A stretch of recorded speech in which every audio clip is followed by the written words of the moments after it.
Now we'll speak properly. You listen carefully. If you show a damn identifier like that, we will show our bloody middle finger like this. ఇంతకన్నా ప్రాపర్గా చెప్పడం నాకు రాదు. ఇది తీసి నెత్తిన పెట్టుకో. అను నిన్నే సార్ ప్లీజ్ సార్ మీరు వెళ్ళిపోండి సార్. అను నీకు థియరికల్గా చెప్తే అర్థం కాదు, ప్రాక్టికల్గా చూపెట్టాలా. చెప్పింది అర్థం కావట్లేదా? అందరూ ఎత్తి చూపించండి.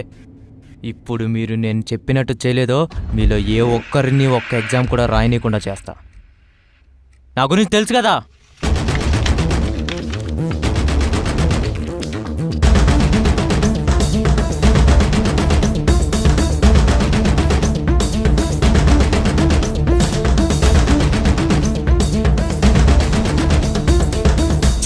మొద్దు మొఖం, మిడిల్ ఫింగర్ అంటే ఇది కాదే, ఇది.